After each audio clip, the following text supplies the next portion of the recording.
बच्चों स्टार्ट करते हैं क्वेश्चन नंबर सेकंड। और आपने फर्स्ट क्वेश्चन में आपने देखा ग्राफिकल मेथड देखा, और ये जो क्वेश्चन है ये बिल्कुल आसान है और पेपर में ऐसा क्वेश्चन आते हैं। ठीक है बच्चों, तो बिल्कुल आसान सा क्वेश्चन है। देखो क्या करना है, और इंट्रोडक्शन वीडियो जिस बच्चे ने नहीं देखी वो जाके देखे, क्योंकि बिना इंट्रोडक्शन वीडियो के आपको फॉर्मूले नहीं आएंगे। अगर फॉर्मूले नहीं आएंगे तो आप सम नहीं कर पाओगे। तो ध्यान से देखो, on comparing of ratio a1 by a2, b1 by b2, c1 by c2, find whether the line representing following pairs of linear equations intersect a point parallel या coincident। उन्होंने कहा है दो इक्वेशन दे दी आपको, दो लीनियर इक्वेशन दे दी। उसके बाद उसने कहा कि भाई ऐसा करो कि इनको a1 by a2, b1 by b2, c1 by c2 की रेशियो में लिखो। उसके बाद जो कंडीशन हमारे पास निकल के आएगी उसके बारे में हमने बताना कि वो इंटरसेक्ट होगी एक पॉइंट पे, पैरेलल होगी, या फिर कोइंसिडेंट करेगी, कोइंसाइड करेगी। उसके बाद देखो, सबसे पहले हमारा कोई मतलब नहीं है, बिल्कुल आसान है, स्टेप बाय स्टेप जो लिख रखा है उसने देख लो। देखो क्या दे रखा है यहाँ पे, होती है आपको पता है जनरल फॉर्म क्या होती है। जनरल फॉर्म में पता है कि ax plus B Y plus C. तो a की वैल्यू, b की वैल्यू, c की वैल्यू, अगर दो है तो a1 b1 c1। तो सबसे पहले देखो a1 की वैल्यू क्या हो जाएगी 5, b1 की वैल्यू -4, c1 की वैल्यू 8। चलो ठीक है, a2 की वैल्यू 7, b2 की वैल्यू 6, c2 की वैल्यू -9। अब सिंपल इनको रेशियो में लिख दूं, क्या आएगा a1 बाय a2 कितना आएगा 5/7, b1 बाय b2 कितना आएगा -4/6, उसको काटेंगे 2 2 जा 4, 2 3 जा 6, कितना आ जाएगा -2/3, और c1/c2 इज इक्वल टू 8/-9। अब देखो ये 5/7 है, ये -2/3, ये 8/9, क्या तीनों इक्वल है? नहीं सर। तो कैसे लिखेंगे हम इसको? लिखेंगे a1/a2 not equal to b1/b2 और not equal to c1/c2। Third वाला लिखना है, लिखो नहीं सही। ठीक है, तब आपको मैंने तीन चीजें बताई थी जब आपने कंडीशन, जब इंट्रोडक्शन करा था उसके अंदर मैं आपको फॉर्मूले करवाए थे। अगर एक दोनों इक्वल नहीं है, फर्स्ट टू इक्वल नहीं है, यानी कोई भी इक्वल नहीं है, तो तब हमारा क्या आता है? जब कोई भी इक्वल नहीं होता, जब सारे इक्वल होते हैं तब तो क्या जाते हैं कोइंसिडेंट। ठीक है बच्चों, ध्यान सुना, जब तीनों इक्वल होते हैं तो कोइंसाइड कर जाएगी, और अगर एक इक्वल है एक इक्वल नहीं है तो पैरेलल हो जाएगी। ठीक है बच्चों, अब कोई भी इक्वल नहीं है वो इंटरसेक्ट अलग अलग हो जाएंगे तो इंटरसेक्ट करेंगी। तो यहाँ पे क्या आ जाएगा, द इक्वेशन हैज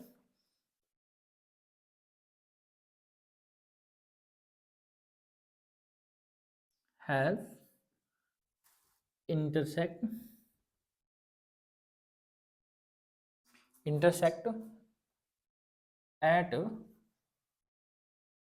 point। बस ऐसे सम करना है बच्चों आपने। ठीक है, सेकंड पार्ट देखो, सेकंड पार्ट में क्या दिया हुआ है,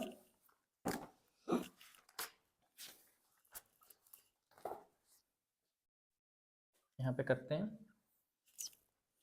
9x प्लस 3y और plus 12 is equal to 0, 18x plus 6y plus 24 is equal to 0। फिर से बच्चों सेम चीज, इसमें देखो a1 की वैल्यू क्या है, a1 की वैल्यू है 9, b1 की वैल्यू कितनी है 3, c1 की वैल्यू है 12, a2 की वैल्यू कितनी है 18, और b2 की वैल्यू कितनी है 6, c2 की वैल्यू कितनी है। अब a1 बाय में a2 करो, कितना आ जाएगा 9 बाय में 18, 9 1 जा 9, 9 2 जा 18। ठीक है बच्चों, कितना आ गया 1/2। उसके बाद b1 बाय में b2 करो, कितना आएगा 3 बाय में 6, तो 3 1 जा 3, 3 2 जा 6 आ गया। उसके बाद ये भी 1/2 आ गया। c1 बाय में c2 करो, 12 बाय में 24, 12 1 जा 12, 12 2 जा 24, तो 1 बाय में। ठीक है, तो ये भी 1/2, ये भी 1/2, ये भी 1/2, तीनों क्या हो जाएंगे इक्वल। a1 बाय में a2 इक्वल है b1 बाय में b2 equal to C1 bye में C2। तो मैंने बच्चों बताया हुआ है जब तीनों इक्वल हो जाते हैं तो आपस में क्या हो जाते हैं, सॉरी दोनों इक्वल हो जाते हैं, दोनों लाइंस और तीनों कंडीशंस, तो कोइंसिडेंट लाइन हो जाएंगी। तो द लाइंस आर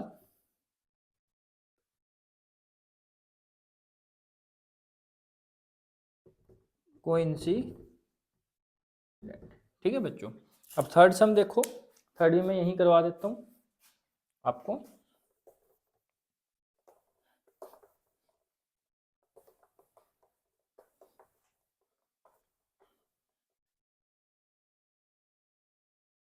थर्ड की देखो स्टेटमेंट सिंपल है, आसान है बिल्कुल। सेम A1 की वैल्यू क्या है 6, B1 की वैल्यू क्या है -3, C1 की वैल्यू कितनी हो गई 10, A2 की वैल्यू कितनी है 2, B2 की कितनी है -1, C2 की कितनी है 9। ठीक है बच्चों। Same A1 by A2 is equal to 6 by 2, 2 1 जा 2, 2 3 जा 6, तो 3 बाई 1। B1 बाई B2 में कितना आएगा -3 बाई में -1, माइनस है माइनस, सेम 3 बाई 1। उसके बाद C1 बाई में C2 is equal to 10 by, इधर देखो यहाँ पर कितना है 3 बाई 1, यहाँ पे कितना 3 बाई 1, यहाँ पे अलग है। इसका मतलब A1 by A2 equal to B1 by B2 but not equal to C1 by C2। मैंने बताया है अगर एक इक्वल होता है एक इक्वल नहीं होता तो वो लाइंस क्या होती है पैरेलल। तो क्या लिखेंगे द लाइंस आर पैरेलल। ठीक है बच्चों। तो ये क्वेश्चन फर्स्ट हमारा डन हो गया। उसके बाद नेक्स्ट क्वेश्चन करेंगे। चलिए बच्चों स्टार्ट करते हैं क्वेश्चन नंबर थर्ड। थर्ड का सेम फर्स्ट पार्ट करेंगे। इसमें भी सेम करना है, दोनों की रेशियो को डिवाइड करना है हमने। डिवाइड करने के बाद फिर चेक करना है लास्ट में कि जो वो टर्म है जो इक्वेशन है वो कंसिस्टेंट है या इनकंसिस्टेंट। ठीक है बच्चों। अब ये चीज़ आपके पास नई टर्म आई है कंसिस्टेंट और इनकंसिस्टेंट। बस कंसिस्टेंट का मतलब क्या होता है कि लगातार चलना है ना, कंटिन्यू करना। और इनकंसिस्टेंट उसमें भी अगर लगातार ना चलना हो। तो कंसिस्टेंट और अनकंसिस्टेंट कब बनेंगे, जब बनेंगे जब A1 बाई A2 अगर तो मान लो तीनों इक्वल है। मैं थोड़ा समझा देता हूँ।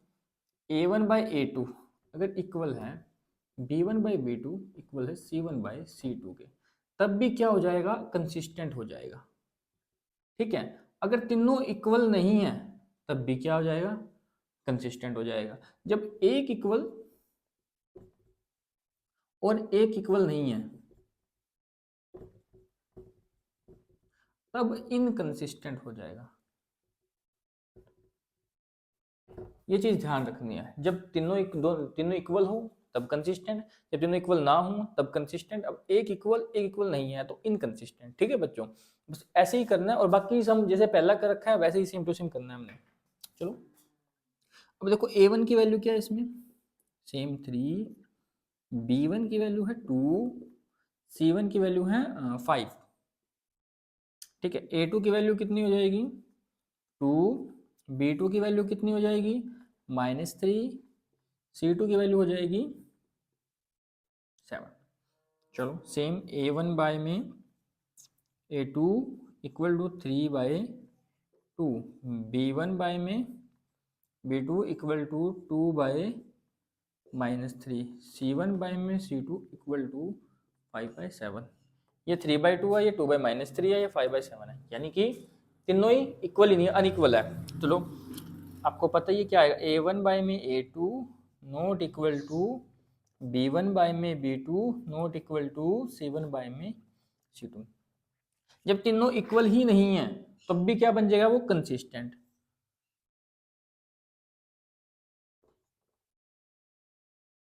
तो क्या बन जाएगा ये कंसिस्टेंट बन जाएगा। Same question number second part देखो। A1 की वैल्यू इसमें क्या जाएगी 2, B1 की हो जाएगी -3, C1 की वैल्यू हो जाएगी 8, A2 की कितनी हो जाएगी 4, B2 की होगी -6, C2 की वैल्यू हो जाएगी 9। चलो सेम करो A1 बाय में A2 इक्वल टू 2 बाय में 4, 2 1 जा 2, 2 2 जा 4, 1 बाय 2, B1 बाय में B2 इज इक्वल टू -3/में -6 माइनस से माइनस गया 3 बन जाती है 3 टू जा 6 तो कितना आ जाएगा 1/2। अब C1/में C2 तो 8/में 9 ये 1/2 ये 1/2 यानी कि पहले दो इक्वल हो गए हैं लास्ट वाला इक्वल नहीं है तो क्या लिखेंगे A1/में A2 नो सॉरी ये तो इक्वल है इक्वल टू B1/में B2 नॉट इक्वल टू C1/में C2। अब कंटिन्यू होना चाहिए या तो इक्वल हो या इक्वल सारे नहीं हो तो अब एक इक्वल है एक इक्वल नहीं है तो क्या आ जाएगा इनकंसिस्टेंट।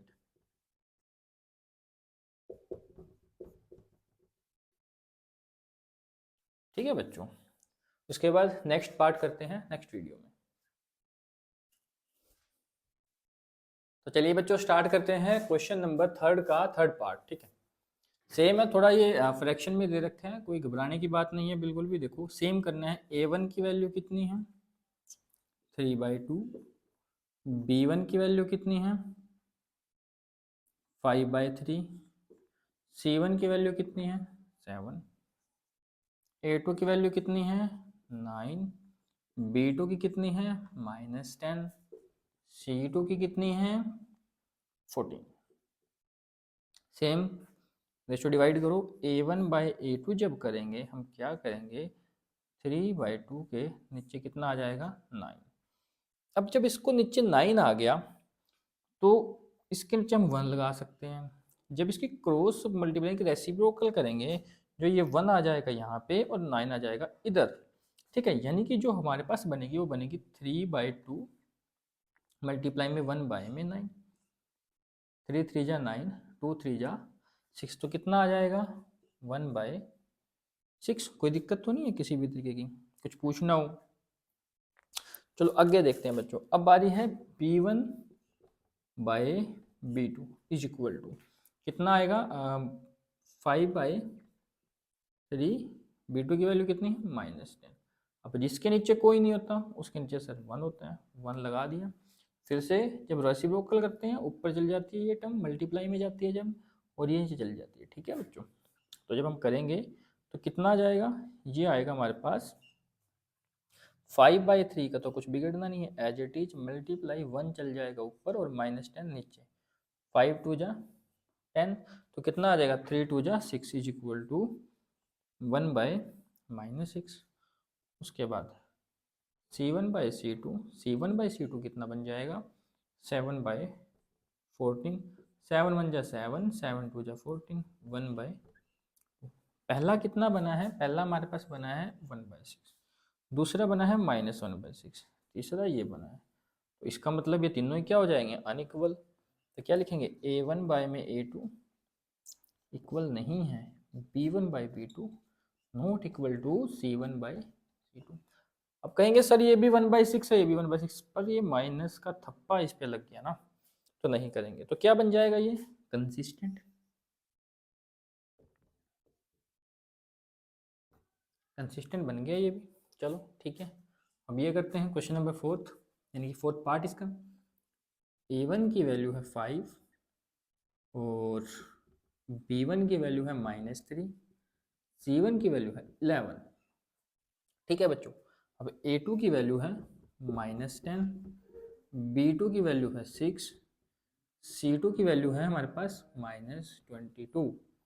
अब A1/में A2 5/10 5 1 जा 5 5 2 जा 10 तो 1/2। अब B1/B2 ये कितना आ जाएगा -3/6 ये भी कट गया कितना आ गया -1/2। तो यहाँ पर भी सॉरी माइनस था ना यहाँ पे भी माइनस आ जाएगा यहाँ भी माइनस आ जाएगा।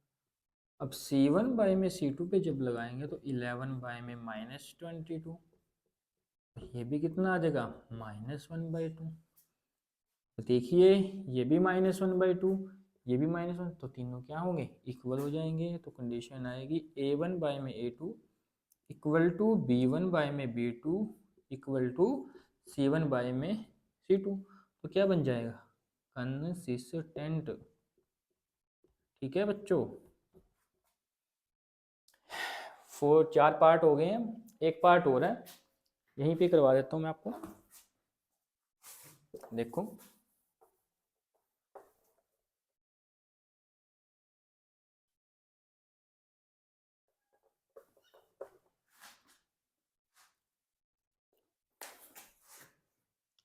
Fifth part and last part क्या है, 4/3 x plus 2y is equal to 8,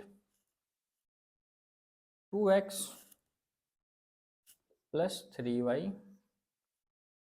is equal to 12। ठीक है बच्चों, अब देखो करते हैं सिंपल, ऐसे ही करने हैं। a1 की वैल्यू है 4/3, b1 की वैल्यू है 2, c1 की वैल्यू है 8।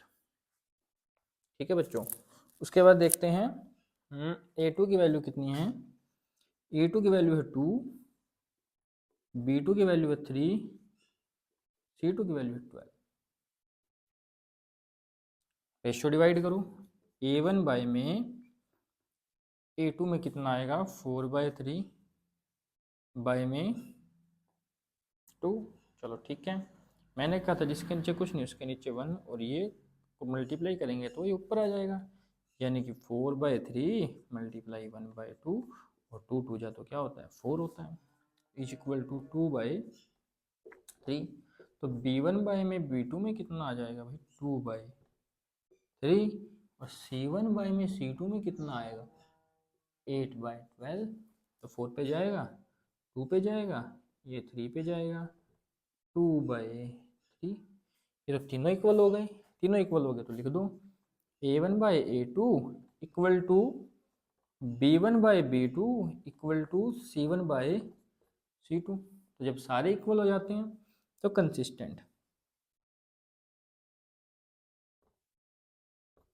ठीक है बच्चों, तो इसके बाद हम क्वेश्चन नंबर 4 करेंगे नेक्स्ट वीडियो में।